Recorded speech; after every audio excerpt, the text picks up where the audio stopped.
Bonjour, je m'appelle Willy Mangin, je suis diététicien nutritionniste, je suis spécialisé en nutrition du sport. À côté de ça, je suis éducateur sportif et j'enseigne les arts martiaux aux Chinois. J'ai un DU, sport et cancer pour, pendant et après, les traitements les gens. Je fais un DU qui s'appelle longévité qui, est axé prévention et comme je suis un gros geek, j'avais décidé de faire de la prévention via la pop culture, pour parler de nutrition, d'alimentation. Alors, actuellement, on peut parler de brouhaha informationnel, hein, dans le enfin tout ce qui touche à la nutrition. Les gens passent leur temps à entendre tout et n'importe quoi, souvent leur contraire d'ailleurs. Et du coup, on va essayer de faire un peu plus le tri, grâce à des éléments qui nous parleront un peu plus. Et c'est ce qu'on appelle la motivation. On intéresse les gens et d'un coup, c'est plus facile à comprendre. Les métiers de la nutrition, alors, en France, c'est nutritionniste qui a le droit de travailler avec des patients. Toutes les autres professions, à part les médecins, ne relèvent pas du code de la santé. Normalement, on ne devrait pas approcher un patient, mais bon, les gens font comme ils veulent. L'alimentation, c'est un produit d'origine animale, végétale ou minérale, euh, substance solide, liquide, enfin solide ou liquide, qui va aider à la besoin en énergie et en matière de l'organisme. Ça servira à l'entretenir, le faire croître d'une manière harmonieuse et à pratiquer une activité physique. Voilà. Là-dessus, le fait de manger, qu'est-ce que c'est exact? Déjà, c'est un besoin physiologique. Vous mangez pas, vous allez voir ce que ça va donner. La deuxième chose, c'est que c'est une source de plaisir. C'est important. Il faut jamais négliger ça. Pas juste une balance avec ce que je mange, ce que je dépense. Non, non. L'acte alimentaire, source de plaisir, et la recherche du plaisir peut pousser à l'acte alimentaire. Donc il faut comprendre ça. Et ensuite, c'est un élément très social, l'alimentation. Il y a très longtemps, quand je faisais mes études d'économie, j'avais fait de la sociologie de la communication et l'alimentation,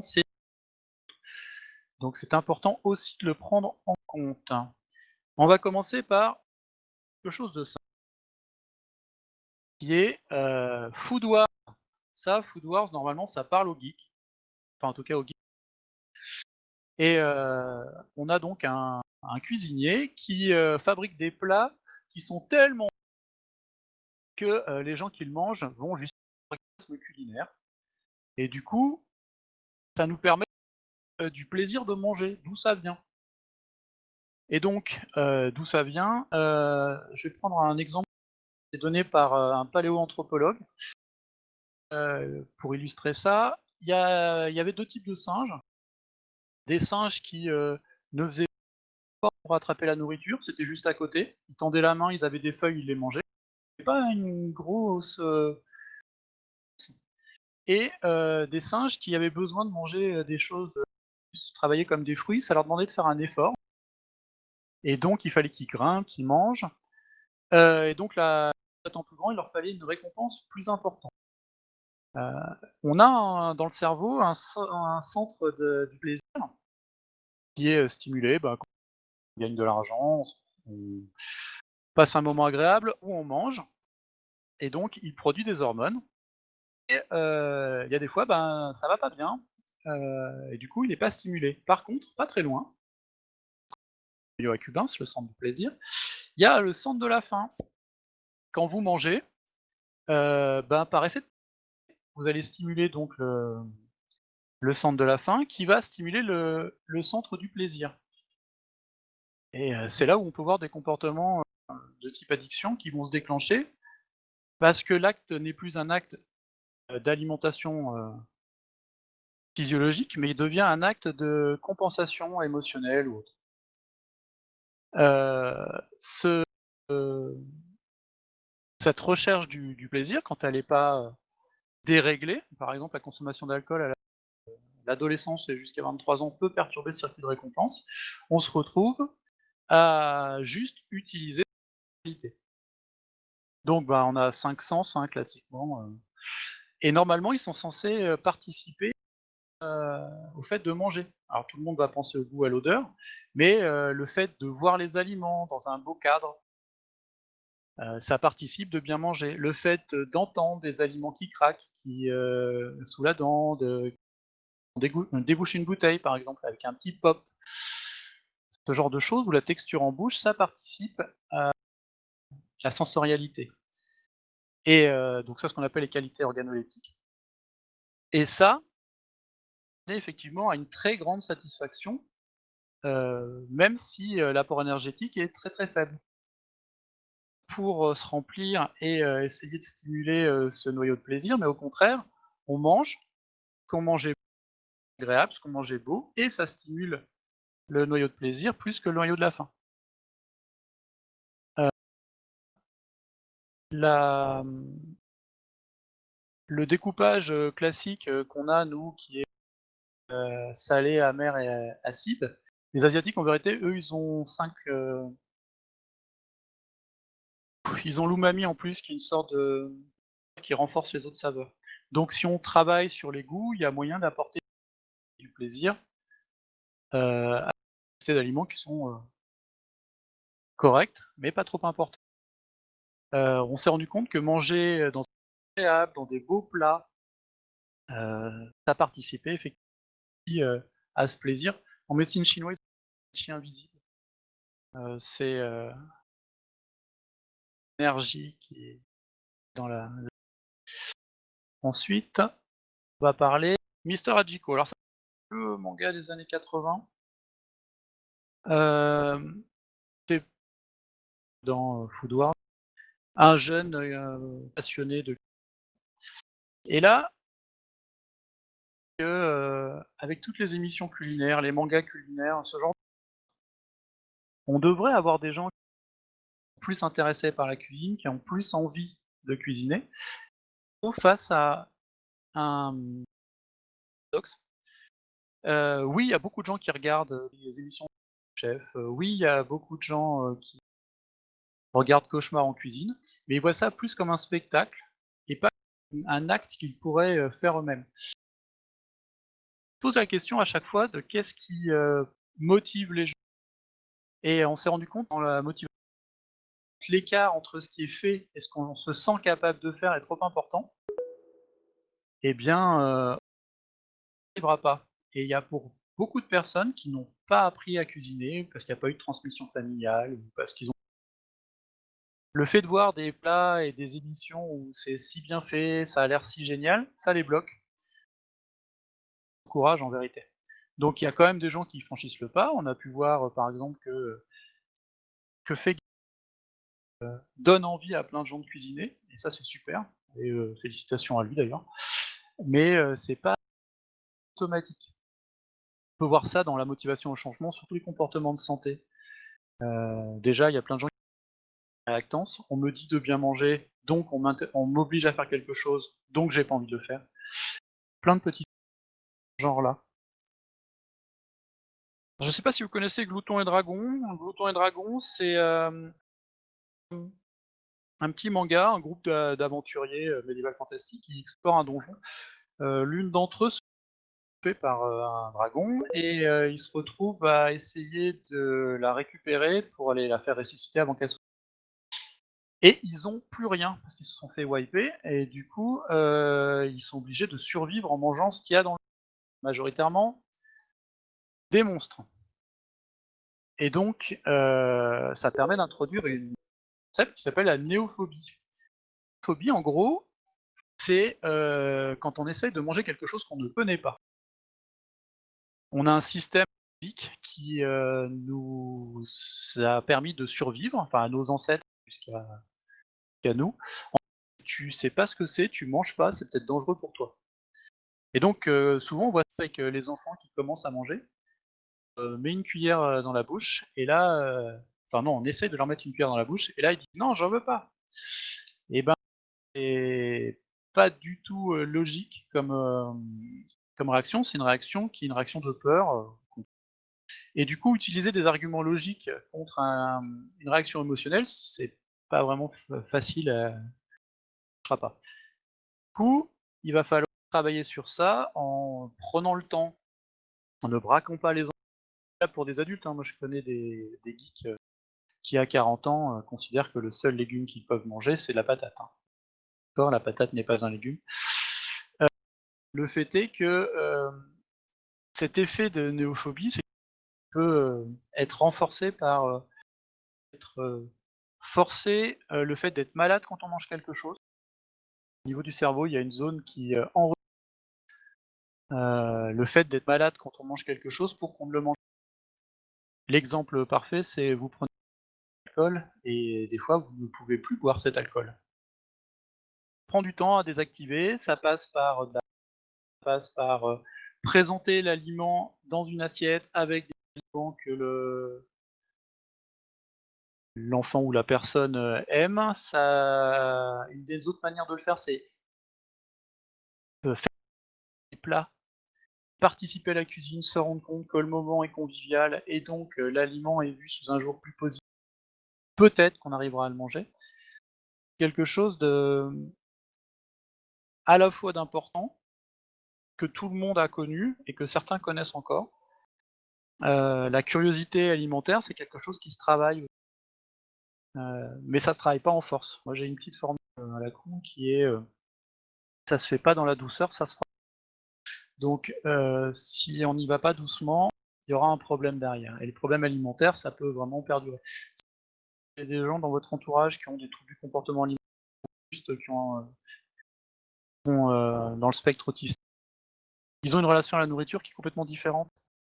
Ils peuvent avoir des désintérêts, ils peuvent être attirés par des couleurs, hein, et les forcer, ça sera vraiment compliqué.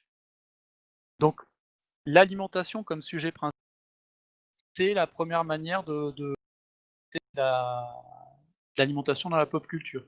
Il y a encore Yakitate Japan, heu, slide ne charge pas. OK.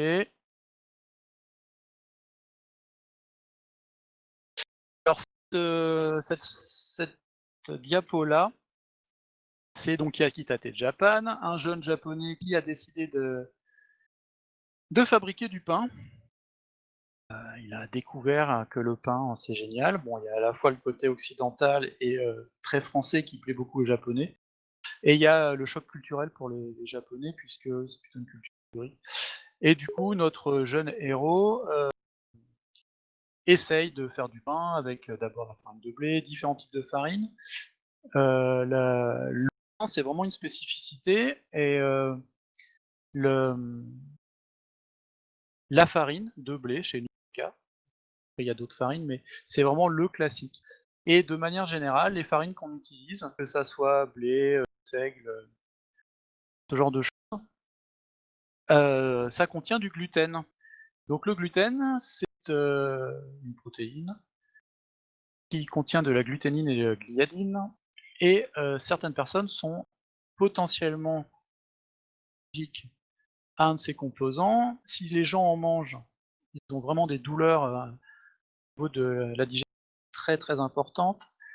Une maladie qui représente 3 de la population, contrairement à tous les gens qui se déclarent intolérants au gluten ou allergiques au gluten. Quand on fait les tests, vraiment, il n'y a que 3. Pourtant, dans certaines études, il y avait jusqu'à 30 qui se déclaraient intolérants au gluten. Ce qu'il faut comprendre sur le gluten, c'est que quand on est vraiment malade cœliaque, donc enfin qui ne supporte pas le gluten, ça se voit avec une biopsie au niveau du côlon. Il y a toute une partie de la muqueuse abîmée qui empêche les absorptions et qui empêche la fabrication qui normalement permet de digérer le lait à l'âge adulte. Donc il y a souvent des choses liées à cette maladie. Ça vient d'une étude qui avait été faite par une équipe australienne, Gibson, qui avait fait une étude sur les maladies cœliaques ou les troubles du comportement, euh, les colopathies fonctionnelles, ce genre de choses, et il avait montré un lien pour la consommation de gluten et les douleurs, les saignements, différentes choses. Sauf que il a lu, il a fait son étude. Je pense qu'il y a un problème dans mon étude. Il doit y avoir un biais de confusion, donc on va refaire l'étude. et on en reparlera après. C'est quand même sorti malgré les réserves qu'il avait énoncées, et plein de gens sont emparés pour faire un business de nutrition sur le sans gluten. Il est revenu un peu plus tard avec une voilà, on a trouvé pourquoi l'étude elle était pas bonne. C'est pas le gluten le problème, c'est ce qu'on appelle les FODMAPs, donc ce sont des fermenticides qui existent dans différentes catégories d'aliments et qui sont aussi présents souvent dans les aliments dans lesquels il y a du gluten. Du coup, il y avait donc ce que j'appelle un biais de confusion. Euh, les gens avaient une corrélation causalité en vrai. Sauf que le business du sans gluten ayant bien pris, c'est très à la mode, même si les gens ne savent pas ce que c'est que le gluten, et l'industrie qui s'en était emparée a surtout pas voulu le faire. C'est comme ça qu'on se retrouve avec des produits dans les supermarchés qui sont estampillés. Sauf que le gluten, ça a des propriétés techniques. C'est ce qui fait l'élasticité du pain. Donc, il a fallu les propriétés techniques par des additifs alimentaires. Et on se retrouve avec des produits de gomme de goire ou différents trucs comme ça qui sont bien plus mauvais pour la santé que l'aliment normal. Mais bon, c'est quand même au rayon diététique et les gens continuent à faire leur business. Donc, après avoir l'alimentation comme sujet principal, on peut voir aussi l'alimentation comme élément dans la narration, ou game design. Si on était dans WoW, par exemple, la cuisine, c'est un des artisanats. Moi, je vais parler des grandes catégories de nutriments, c'est les briques qui sont dans les aliments et qui permettent de bien faire fonctionner un corps. Ça sert à la fois dans les réactions enfin dans les réactions ou comme intervenant dans des réactions physiologiques. Voilà. Si vous vous souvenez, pour les fans enfin si les fans de Dragon Ball devraient voir, il y a c'est Goku qui coupe les dinosaures, on a la queue du dinosaure qui réduit au fil et il mange son steak et il est de plus en plus fort. Alors, les protéines, ça intervient dans plein de choses. Et c'est majoritairement, effectivement, les protéines de haute valeur biologique sont plus souvent trouvées dans les produits. Les protéines, ça interagit, alors comme tous les autres nutriments que sont les glucides et les lipides, au niveau énergétique, c'est grillé et ça fait de l'énergie. Mais ça intervient aussi en termes de protéines de structure. Donc vous voulez prendre du muscle, il est important d'avoir un apport en protéines. Ça sert pour fabriquer des neurotransmetteurs. Donc si vous voulez que votre cerveau fonctionne bien, il faut bons apports en bons acides aminés. Les aminés, c'est les briques élémentaires des protéines, pour que les neurotransmetteurs soient fabriqués au bon moment. Vous avez des soucis pour dormir, il faut que les apports en protéines soient suffisants pour arriver à dormir correctement, puisque c'est une hormone qui va s'accumuler tout au long de la journée qui va permettre de dormir. Les protéines, c'est aussi ce qui va servir en structure. Ça va participer aux matrices osseuses, ça va participer à la peau. Donc, un bon apport en protéines, c'est quelque chose d'important pour l'entretien et le développement du squelette. Pour autant, on a souvent des gens qui, en phase de prise, prennent des quantités de protéines qui sont très élevées, beaucoup trop. Ils vont jusqu'à plus de 3 grammes par jour. Donc, quand vous avez un beau bodybuilder de 120 kg, vous voyez la quantité de protéines que ça peut faire. Passer 3 grammes. Alors, à titre d'exemple, 100 grammes, ça fait 27 grammes de protéines. Donc, c'est comme si vous faites que de la barbaque. Les protéines, par contre, il y a un petit souci, ça n'est pas stocké. En général, on a des protéines, elles sont utilisées. Du coup, quand on pas un apport de protéines, bien, on peut se retrouver à avoir besoin de piocher soit dans sa matrice osseuse, ses muscles. C'est d'ailleurs pour ça que quand on perd du poids, on perd en vérité 1/3 de muscle, 2/3 de gras. C'est pour ça que quand on perd du poids trop vite et qu'on a une on se retrouve souvent à faire une bonne vieille déprime parce qu'on a pas fabriqué les bons neurotransmetteurs qui font qu'on est Toujours sur les nuages, je vais utiliser le Lembas de nos chers amis elfes dans Le Seigneur des Anneaux. C'est censé être des voyages, là où, habituellement, pour Monsieur Tout-le-Monde, on considère que, les glucides, c'est le complément énergétique de la ration. En gros, on mange ce qu'il faut en protéines et en lipides complète avec le base. Pour les sportifs, c'est le carburant principal parce que, les glucides, alors on va rentrer un peu dans les détails des glucides, il existe des glucides qu'on appelle complexes, c'est les anciens, glucides lents. Ensuite, on a les glucides simples, c'est les anciens glucides rapides et ces glucides simples, ils sont, faits, en 2 catégories. Sucres simples normaux et les sucres simples, raffinés. Donc en gros, le sucre blanc, c'est les sucres raffinés. On a besoin de glucides complexes ou des glucides simples pour fonctionner. La seule chose dont on n'a pas besoin, en termes de physiologie, c'est des glucides raffinés. Ça peut être utilisé pour les sportifs en récupération, mais pour monsieur tout le monde, honnêtement, plaisir, et c'est très bien de se faire plaisir, on n'en a pas un besoin physiologique. Donc, glucides simples, on a aussi le lactose, qui est un sucre, c'est un galactose et un glucose qui sont avec une liaison. On les découpe, on les assimile. Tout à l'heure, je vous ai parlé de la lactase, c'est cette liaison coupée par l'enzyme. Et ensuite, on a le fructose. Et le fructose, c'est le sucre qu'on trouve dans les fruits. Sauf que les sucres sont régulés par de l'insuline. Bon, tous les diabétiques savent bien que c'est très important d'en avoir. C'est quelque chose qui va permettre de mobiliser nos réserves dans le foie et dans les muscles pour une activité physique. Le fructose n'est pas régulé par l'insuline. Donc quand on a des petits problèmes de poids, manger trop de fruits, alors je dis pas de ne pas manger de fruits, mais manger trop de fruits et à des moments où on mange que des fruits, forme de gras. Le plus important pour nous, donc pour les sportifs d'endurance, c'est les sucres complexes. Donc c'est des polymères de glucose. Donc imaginez une pelote de fil qui serait du glucose, qui sont découpés assez lentement et d'avoir un apport énergétique sur le long terme et pas un gros shoot de sucre d'un coup pour largage d'insuline. Donc déjà ça fatiguerait le pancréas et ensuite on aurait un coup de barre. L'exemple le plus simple c'est Coca parce que vous avez un petit coup de mou et vous vous dites oh la caféine ça va me faire du bien. Là vous avez un gros shoot de sucre, donc un gros relargage d'insuline et derrière vous avez donc plus de sucre disponible puisque l'insuline sur le sucre pour essayer de le faire rentrer dans les cellules, et votre cerveau vous dit j'ai plus de sucre, je suis fatigué, soit vous endormir, soit vous reprenez un shoot de sucre. Hop, le dernier des macronutriments, c'est les glucides.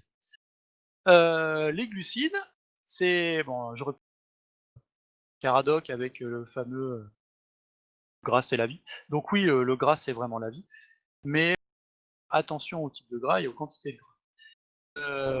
Les lipides, c'est un servir de précurseur pour certaines hormones, qui va servir à absorber des vitamines, euh, servir pour la souplesse des membranes cellulaires du cerveau, et qui va être un stockage d'énergie de long terme. Plus efficace d'ailleurs que les glucides musculaires sont glycogènes. Euh, Là, l'exemple que je prends, c'est notre ami Choji de Naruto. Première série, donc pas le Shippuden mais le Naruto normal, à un moment ils sont poursuivis, envoyés par Orochimaru, et ces pilules qui lui permettent de piocher très rapidement dans ses réserves de graisse pour développer une énorme quantité d'énergie et se battre. Bon là il est en mode papy. On voit Choji qui fond à vue d'œil, c'est pour ça que ces techniques sont basées sur le gras, hein. Lui il se réserve, pour le jour où il en a besoin, pouvoir fabriquer de l'énergie. Donc, les lipides, c'est nos graisses de réserve. Quand on a une alimentation d'apport énergétique et de dépenses énergétiques, on se retrouve à stocker pour plus tard. Ça, c'est quelque chose hérité de nos ancêtres et qui, pour certaines peuplades, est des gens qui stockent très, très, très, très facilement. Le moindre écart de nourriture se retrouve stocké sous forme de graisse. On peut particulièrement sur les îles type Tahiti, Hawaï, il y a une courbe d'implantation des marchés sur les îles qui se double d'une courbe de en eux, ça vient d'un truc très, très simple. Souvent, c'est des peuples qui subissent une énorme privation parce qu'ils sont arrivés dans les îles sur des bateaux, et donc il y a que ceux qui étaient capables qui ont tenu le choc, les autres sont morts en route. Du coup, il y a une sélection naturelle qui s'est faite, et c'est des gens qui stockent énormément la matière grasse pour ça. J'ai un copain d'entraînement qui est un B qui doit bien faire 1m95, qui est chinois et tahitien. Le moindre écart, il stocke direct. Et pourtant, c'est un sportif, il fait des combats, il a fait championnat de France plein de fois. Mais on n'est pas égaux face à ça. Donc, cette réserve de lipides, quand on a à fournir de réserves, enfin d'énergie avec nos muscles, parce qu'on les a, on se retrouve donc à piocher dans nos réserves de graisse. Donc, on se retrouve dans une réaction qui est une réaction énergétique aérobie. Et donc, ce qu'on appelle les listes de Leinen, c'est une manière de découper les acides gras pour fabriquer beaucoup d'énergie. Et en même temps, on dégage un petit peu d'eau. C'est comme ça que les chameaux, eux, survivent dans le désert. Ils ont une grosse bosse, ils sont très hydratés et bien gonflés. Et dès qu'ils ont besoin, qu'ils ont moins d'eau, bah, ils piochent dans leurs réserves de graisse, ils hydrolysent, ils fabriquent de l'eau comme ça. Alors on n'est pas des chameaux, on n'est pas capable de faire autant, mais on arrive à fabriquer un petit peu d'eau, on verra ça un peu plus tard. Donc les lipides, il faut voir ça comme une réserve énergétique de long terme.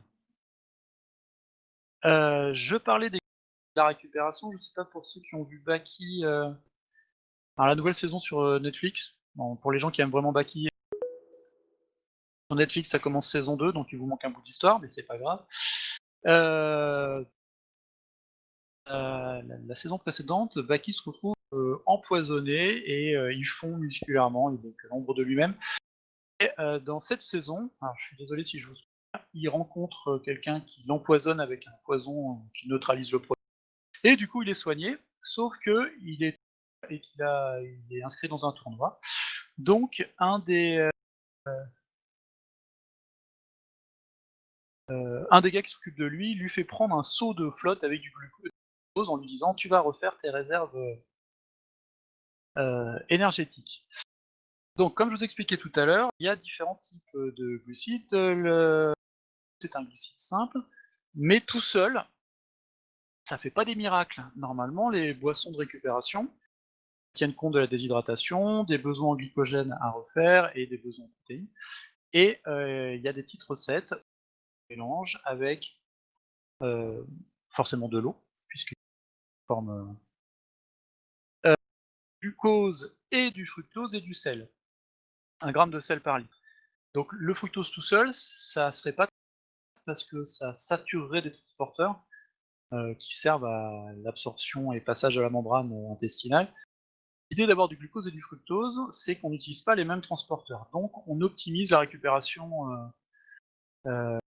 musculaire. Le sel, c'est un servir de, enfin le glucose a un transport pour le sel, et donc il y aura une meilleure hydratation derrière. Puisque la première problématique du sportif en vérité, c'est même pas le glycogène, c'est l'hydratation. Quand on est déshydraté, 1% de déshydratation, c'est 10% de capacité physique et mentale en moins, 100 c'est 20%, et au-delà c'est encore pire. Donc la fructose, comme c'est présenté dans Baki, tout seul, pas comme ça, et pas dans les quantités où il les prend. Là, si vous mettez trop de sucre d'un coup, vous allez créer un déséquilibre osmotique. Donc ça va faire un appel d'eau de l'air vers la lumière intestinale pour réduire la concentration trop importante de dose, et ça entraînerait une diarrhée aqueuse et une déshydratation du gars. Donc c'est complètement contre-productif. Bon après, dans Baki, qui ont l'air scientifiques et qui ont l'air de fonctionner, mais qui grave, ça fait partie de la narration. Ensuite, on va revenir au Seigneur des Anneaux. Les Anneaux, ça parle à tout le monde, les Hobbits parlent à tout le monde, et ça permet de parler de rythme alimentaire. Le rythme alimentaire, c'est un peu culturel, dire, clairement. Les Anglais, par exemple, font un gros petit déjeuner, pas vraiment de repas et un déjeuner tard le soir. Alors, chez le Hobbit, on est plutôt à 6 repas par jour, dans les Ancas.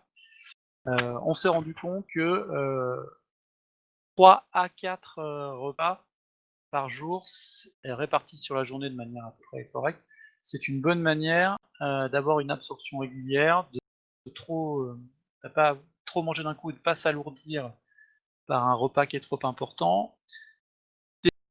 Des jeûnes intermittents. Alors, jeûne intermittent, ça c'est un choix qui peut être fait pour d'autres raisons, souvent médicales.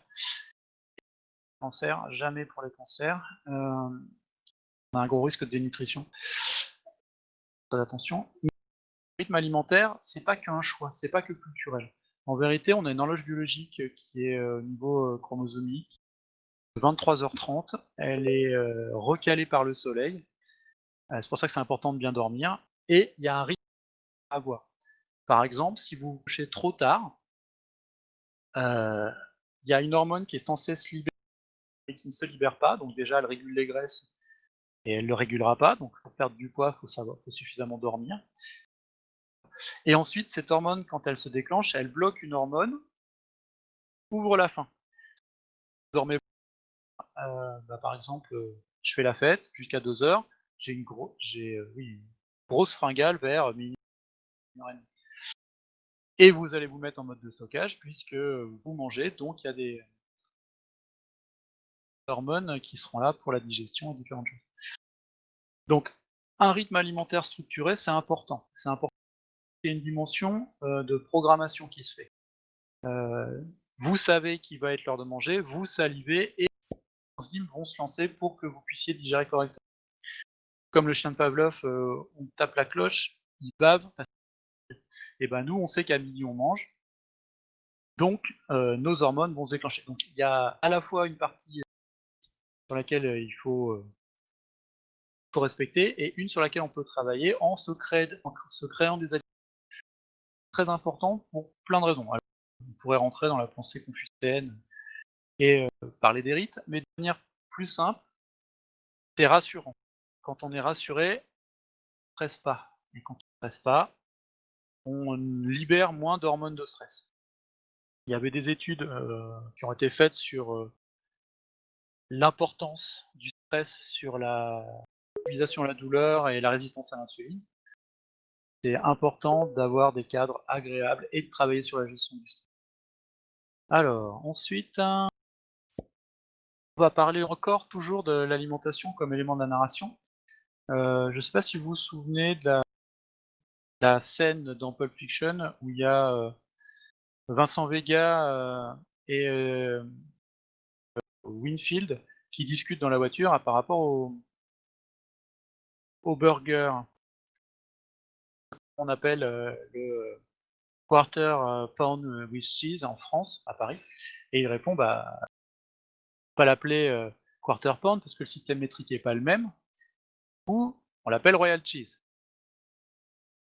Ce marqueur du burger, c'est quelque chose qui est très répandu. Une dimension culturelle américaine qui s'est diffusée. À tel point que il y a des gens qui en ont fait un indice économique. On va appeler l'indice Big Mac. Ça permet d'évaluer si les taux de change internationaux sont bien faits. Alors, il y a des choses à critiquer. Ça permet de se rendre compte, ce qu'ils appellent la parité du pouvoir d'achat. On est tellement que le Big Mac s'est installé partout dans le monde, et en Russie, et on se retrouve avec des structures sont les mêmes. C'est-à-dire que le coût du travail n'est pas exactement le même, mais que ça permet de voir le pouvoir d'achat dans chaque pays. Et donc il y a eu un travail qui a été fait. Le l'alimentation est normalement, marqueur culturel, mais avec la mondialisation, on se rend compte qu'on intègre des modes de consommation d'autres pays. Pourquoi je dis que c'est, culturel? C'est la cuisine française, c'est pas la cuisine anglaise. On travaille avec les produits qu'on a. Les cuisines chinoises, parce qu'il y a pas une cuisine chinoise, il y en a plutôt 8 principales, ça marque les modes de consommation qu'ils ont, les habitudes alimentaires. Par exemple, hem, en Inde, il y a, des des consommations traditionnelles qui vont être du riz et des lentilles. Heu, on se rend compte actuellement que la consommation de riz plus lentilles apporte l'équivalent, des protéines, animales. Dans les protéines végétales, souvent il manque des acides aminés et là, on prend 2 aliments végétaux qui fournissent des acides aminés complémentaires. Ça, c'est hérité, darwinisme alimentaire. Les gens qui mangeaient correctement ont transmis leurs habitudes, culturelles et bah, là, de la même façon, mondialisation fait qu'on se retrouve avec des habitudes culturelles de personnes qui ne sont pas les nôtres, enfin de peuplades qui ne sont pas les nôtres. Par exemple, nous, on a hérité d'un gène qui vient des Nordiques, qui nous permet de dégrader, le lait adulte. Donc en Europe du Nord et chez nous, on dégrade plutôt bien, le lait, pas obligé d'en boire. Le fait est qu'anomalie par rapport au reste de la population, mondiale. Les Chinois, par exemple, eux, c'est 1 de la population qui fait ça. C'est pour ça que la médecine chinoise et on n'en prend pas. Donc cette dimension, culturelle, géographique, heu, tente dans la nutrition. Là, en l'occurrence, on pied l'américanisation du monde pour en faire un indice, qui permettait effectivement de regarder si le dollar, ou l'euro dans une parité, cohérente ou pas. C'est ainsi qu'on pouvait se rendre compte que, par exemple, on avait, un taux de change qui était surévalué pour les investisseurs financiers. Il y a ma première formation qui est bon. Ensuite, il y a après comme sujet principal, l'alimentation comme élément de narration, il y a l'alimentation comme cadre du récit. Par exemple, dans la cantine de minuit, c'est donc une cantine qui n'ouvre que la nuit et où les gens viennent apprendre différentes choses. Tout à l'heure, je vous ai parlé du riz acadien. Eh bien, le travail de nuit, ça pose des problèmes. Je vous expliquais, que le fait de ne pas dormir aux bonnes heures, ça jouait sur la régulation des graisses, ça jouait sur la consommation. Les hormones ne jouent pas correctement, on va manger plus que ce qu'on devrait.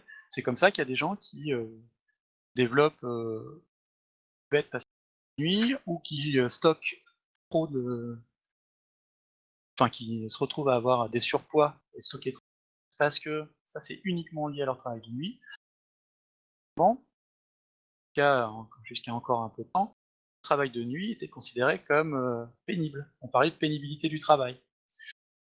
Surtout que le sommeil, c'est quelque chose qui peut être fragile et qui va se détériorer avec l'âge. Normalement, on a 5 phases de sommeil avec, phase où on va relâcher complètement les muscles. Alors ça, c'est en général les gens qui se réveillent pendant cette phase. Ça arrive très rarement, c'est là où on a les cas de paralysie musculaire. Heu, on libère, une hormone. Oui? Toi, Aurélie, qu'est-ce que tu vois avec une ampoule sur la tête? C'est normal ou pas? En naturopathe, c'est alors tu as loupé le début de la conférence. Connais le cadre légal dans lequel la nutrition se pas. Prends la parole, hein, vas-y, prends le il y a aucun souci. Ah pardon, je voulais pas déranger plus Non, que non, ça. non, t'inquiète. Bonjour. Alors, Heu, tu connais le code de la santé? Tu allais regarder le code de la santé, savoir qui avait le droit d'exercer avec des patients en nutrition? alors en nutrition, non, j'ai pas été voir. Alors l'article du 30 janvier 2007 t'expliquera que premier article, ce que c'est que faire acte. La deuxième partie de l'article, c'est, qui a le droit de faire acte de diététique et la troisième partie encourue quand on fait un travail de diététicien et qu'on l'est pas. D'accord. Et je suis pas pour, juger, hein, il y a Non, des non, non, pas de souci. dépend de chaque école, juste pour dire, la les seuls, autorisés à patients, alors je parle pas de faire de l'information générale, ça suivre des patients, c'est les diététiciens nutritionnistes et les médecins. D'accord. Naturopathes par le code de la santé. Beaucoup d'écoles oublient de le dire aux futurs naturopathes, qui Du coup, exercent en ils en sont pas toute bonne foi, ouais, ouais, ils sont pas mais autorisés à faire quoi exactement? vous avez pas reçu des patients. D'accord. Donc Quand même mais problématique, donc il y a pas de suivi, mais une rencontre, ça va, ça passe? et il ne faut pas de donner de conseils alimentaires. OK, OK. Mais il y a très peu de naturopathes qui le savent parce que les écoles font un énorme business à vendre des formations de naturopathie et et ils ne disent pas, ne OK. donnent pas le cadre légal dans Ouais, lequel on j'irai exerce. creuser l'affaire. Il y a aucun souci. Alors tu vas sur le site de l'AFD française des diététiciens nutritionnistes et ils ont sorti les articles de loi spécifiques. OK. Merci. Cherchera, c'est 30 janvier 2007 Tac, et merci. chez les Belges, c'est, janvier 97. Ils ont 10 ans d'avance sur nous. Heu, mais tu as raison, c'est la nutrition, c'est très intéressant et si tu veux exercer en tant que naturopathe, je te conseille de passer en candidat libre TS qui te donnera le droit d'exercer tranquillement. OK, c'est Ça, noté. tu ne Merci. tu ne perdras pas tes études que tu as faites. C'est Non, c'est gentil. important, de bien faire les choses, c'est fait pour protéger les patients. Ouais, ouais, je comprends bien. Donc, Je toute je vous cette laisse toute continuer. merci. Si tu veux, on en parlera plus tard, cette, ce alors je reprends parce que j'étais sur mes cycles et mes hormones. On peut pas parler de nutrition en vérité qu'avec ce qui rentre et ce qui sort, puisque ça va dépendre du moment où on le mange, du contexte dans lequel on le mange, de choses qui sont du métabolisme. Donc, le rapport temps nutrition, du travail de nuit parce qu'on ne peut pas dormir au bon moment, ça crée des problèmes de santé, sommeil. Les cycles de sommeil sont importants parce que ça va, préparer, enfin ça va enlever, des protéines tau qui, sont Alzheimer. Donc bien dormir, c'est aussi entretenir son cerveau. D'ailleurs, entretenir son cerveau, il y a 4 axes: la nutrition, l'activité physique, la méditation et le sommeil, hein. C'est les 4 axes. Toujours dans les cadres alimentaires, quelque chose qui parle Alice au pays des merveilles. Et moi, je vais vous parler du thé, puisque la scène culte qui est sur cette affiche, la consommation de thé, la Tea Party avec le chapelier. Alors, on parlait d'entretien du cerveau. Le thé, enfin la caféine et la théine, puisque c'est la même molécule, ont des vertus au niveau de l'élasticité des petits vaisseaux. Et dans l'entretien du cerveau, toujours l'AVC où les gens font un caillot ou et ben l'entretien des artères et des petites artères surtout est aussi important. Et la consommation de thé, par exemple, participe à l'entretien de cette élasticité et de la lutte contre l'hypo. Bon après ça a d'autres avantages, ça joue sur la mémoire à la consommation. Ça va pas permettre de stocker mieux, de rendre, l'information plus vite. Ça permet d'augmenter le temps de vigilance. Heu, tout au long de la journée, il y a, l'adénosine je crois, qui se cumule et il se fixe avec. Du coup, ça permet d'éviter qu'elle soit disponible et ça nous permet d'avoir un regain d'activité. Par contre, trop prendre de thé, ça entraîne des problèmes, que ça peut rendre, plus ou moins, agressif ou juste des petites sautes d'humeur. Et surtout, par exemple, pour une femme enceinte, c'est tout une bonne chose parce que le foie du fœtus étant pas formé, la théine va barrière placentaire et ne peut pas être dégradée par le foie du coup, ça va rester très, très, très longtemps dans le sang et augmenter son rythme cardiaque. Et la longévité des gens, ça ça commence avant la conception de l'enfant. Et la vie est hyper importante pour la programmation de certaines maladies, dont tout ce qui est hypertension, diabète, alcool ou autre pendant la vie. Boire le thé, alors sur le thé on peut disserter pendant des heures, parce que c'est comme le vin et ça dépend des termes. Il y a des éléments historiques, mais des manières de préparer le thé qui font que la théine est moins. Par exemple, lave le thé, c'est-à-dire qu'ils vont le faire infuser 20 secondes avec de l'eau chaude, ils vont dégager l'eau et ils vont infuser. Le fait que la vitesse entre les théines et les éléments colorants, pas les mêmes vitesses. Les gens qui disent je l'ai infusé à peine, ou il est pas fort, non, c'est le contraire. C'est vous avez pris pas les éléments qui donnent du goût. Donc, quand on vire cette théine, ensuite on laisse se déposer les tanins et les polyphénols. Ça a plein de vertus pour la santé. Et pour trop provoque des problèmes. Quelle est la bonne quantité? Ah ah, c'est comme tout, suffisamment mais pas trop. Ça dépend des gens. Il y a des gens, moi par exemple, je bois un café, j'ai tous les poils de la nuque qui se hérissent, j'ai des palpitations et 4 litres de thé et j'ai aucun problème. C'est vraiment en fonction de chacun. Sachant que prendre du thé peut être potentiellement déshydratant, alors que boire un peu de thé est potentiellement hydratant. Il n'y a pas de choses vraiment simples. Donc, les gens qui se basent sur des idées reçues ou des choses pseudo-sciences, alors oui, là, ils vont vous trouver une excuse qui va être très bien justifier un comportement, mais en vérité, c'est pas terrible. Je vais prendre un exemple très simple. On s'est rendu compte pendant un moment que les antioxydants, c'est très important. Donc, il y a des gens qui se prendre des médicaments qui vont faire des gros boosts antioxydants. Ils ont arrêté les études parce que ça a augmenté la mortalité. Pourquoi? Parce qu'effectivement, on est en carence d'antioxydants, c'est un problème, mais trop en prendre, ça déséquilibre une balance qu'on appelle la balance redox, entre les oxydants et les réducteurs, donc ça c'est dans la mitochondrie, et le corps a besoin de réducteurs. Donc si on met trop d'antioxydants, donc le corps est obligé de faire des radicaux libres pour compenser. En médecine chinoise, ils ont d'autres méthodes. Ils utilisent des plantes qui vont booster certaines choses, mais qui ne seront pas des apports d'antioxydants. Voilà, donc c'est comme tout. Tous les gens qui essaient de vous vendre des produits, en général, c'est qu'ils se sont basés sur un bout de trucs qui les arrangent pour justifier leurs produits. Vous savez ce que j'ai dit sur le gluten avant.